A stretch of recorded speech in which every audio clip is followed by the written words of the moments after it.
faire un bilan rapide du plan stratégique New Deal qu'on avait présenté en septembre 2009, qui arrive à échéance et avant la préparation du nouveau plan stratégique qui, lui, couvrira la période 2014-2017 et s'inscrivant dans le cadre du plan stratégique du groupe BPCE. Alors, ce plan stratégique a permis, je crois, profondément de transformer le modèle de Natixis sur la période. D'abord, par la restauration de la rentabilité de Natixis, on le verra la séquence. Deuxièmement, grâce au renforcement de sa structure financière. Enfin, avec un recentrage de Natixis sur ses 3 métiers cœurs, la banque de grande clientèle, l'épargne, les services financiers spécialisés. Également par l'ancrage profond de Natixis dans le groupe BPCE, ce qui d'ailleurs a permis d'envisager, parce que cet ancrage est maintenant intrinsèque, de déboucler l'opération de crédit coopératif d'investissement. Et puis enfin, parce que c'est important, c'était à l'origine des difficultés de votre société, la gestion en extinction des actifs difficiles, qu'on a réuni sous le terme de la GAPC, la gestion active des portefeuilles cantonnés. Alors, j'avoue que je ne serais pas contre parce que ça me permettrait de vous voir. Parce que je ne vois absolument personne. Donc peut-être peut-on mettre un tout petit peu plus de lumière. Voilà. Très bien. Ben, je vous vois mieux maintenant. Très bien. Donc, restauration de la rentabilité, le slide que vous avez devant vous montre que depuis le 3e trimestre 2009, Natixis a eu 15 trimestres consécutifs de résultats positifs, que la somme des bénéfices cumulés sur cette période s'est élevée à 5,7 milliards d'euros, qu'aucun trimestre n'a été négatif depuis cette date-là et que nous avons depuis décidé de passer à une politique de distribution de dividendes qui, je l'espère, sera favorable aux actionnaires en proposant à partir de 2013 un taux de distribution de 50% des résultats. Le dividende de l'année 2012 qui vous sera, au titre de l'année 2012 qui vous sera proposé, lui, en termes de dividende ordinaire, il est de 10 centimes d'euros par action. Et le dividende exceptionnel 2012 qui, lui, sera proposé lors d'une assemblée qui va suivre et qui fera suite à l'opération des CCI, sera de 0,65 euros par action. Les deux s'additionnant. C'est une profonde transformation du modèle économique qui a eu lieu avec une réduction du profil de risque très importante qui a été menée par Natixis depuis mi-2009. Vous le voyez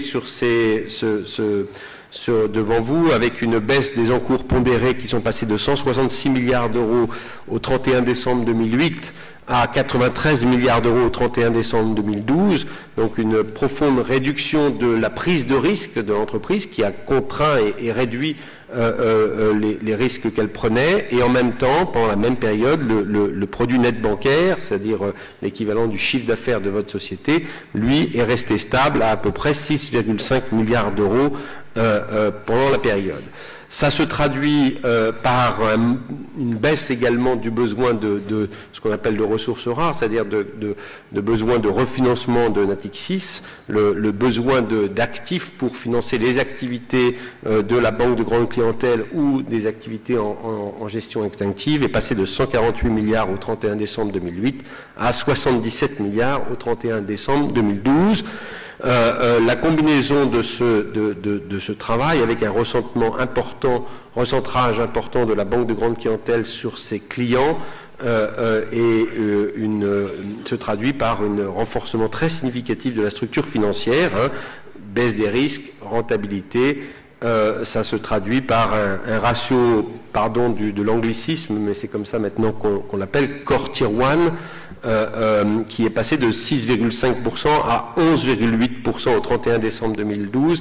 Il s'agit là, pour que ça soit constant et que vous puissiez mesurer l'évolution du ratio dit BAL 2,5, c'est-à-dire avant le passage au célèbre ratio BAL 3 dont on parlera tout à l'heure dans les résultats détaillés de l'année 2012.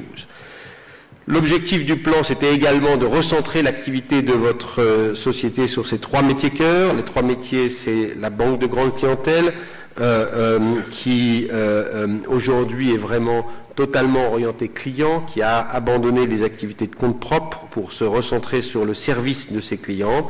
La banque a reçu de nombreuses ce qu'on appelle récompenses, notamment celle d'être la meilleure banque sur le marché secondaire des crédits syndiqués en 2012, la meilleure banque en 2012 en financement d'avions, je pourrais en citer d'autres. Le deuxième grand métier, c'est celui de l'épargne. L'épargne, ça comprend à la fois la gestion d'actifs, pour lequel votre société est un des grands gestionnaires d'actifs mondial, gérant plus de 600 milliards d'euros d'actifs, à la fois en Europe, particulièrement en France, mais aussi aux États-Unis. Mais c'est également l'assurance, avec Natixis Assurance et la distribution de ces produits pour le compte du réseau des banques populaires. Et c'est également la banque privée, avec la banque privée 1818. En matière d'épargne, Natixis aujourd'hui est le 13e gestionnaire d'actifs au monde, avec, comme je vous l'ai dit, 613 milliards d'actifs sous gestion au 31 mars. Et puis enfin, c'est les services financiers spécialisés, au service du développement de la clientèle des 2 réseaux, des banques populaires et des caisses d'épargne. Ce sont des services d'expertise, de financement spécialisés comme le crédit à la consommation, le crédit bail, la facturage, ou alors des activités de services financiers purs comme la gestion des titres pour la conservation de titres pour les particuliers ou les services des paiements. Nous sommes aujourd'hui le premier teneur de compte en épargne salariale en France. Natixis est le 3e acteur du crédit à la consommation et puis en matière d'assurance caution, le premier acteur en France.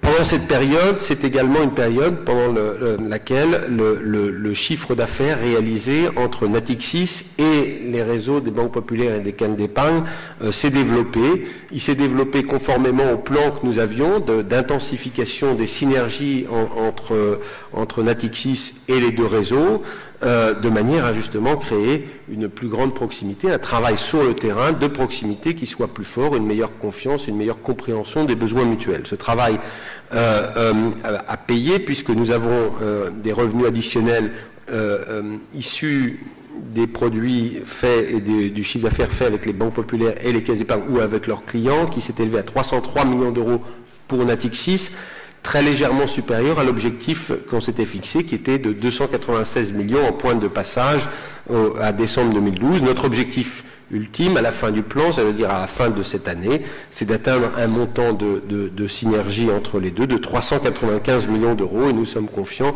dans notre capacité à atteindre cet objectif. Les services financiers spécialisés dans ce domaine affichent de très bonnes performances et ceux qui se développent le plus vite et qui sont en avance sur le plan de marche. On est un peu plus en retard sur les métiers de l'épargne, étant donné les changements qui sont intervenus dans la période et la tendance à la rebinanciarisation en matière bancaire.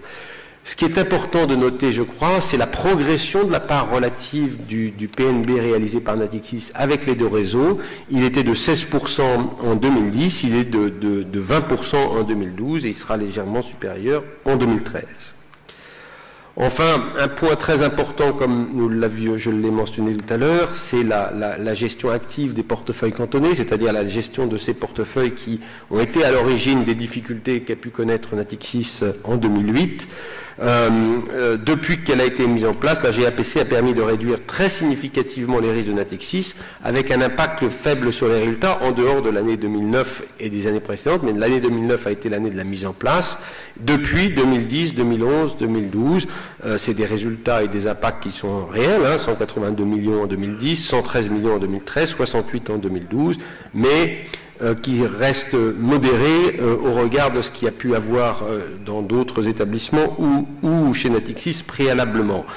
En contrepartie de cette gestion active, la valeur nette des portefeuilles de crédit a été réduite de 57% sur la période. Les actifs pondérés ont baissé de 55% avant le mécanisme de la garantie et après le mécanisme de la garantie donné par BPCE, ils ont baissé de 65% pour atteindre 6 milliards d'euros au 31 décembre 2012.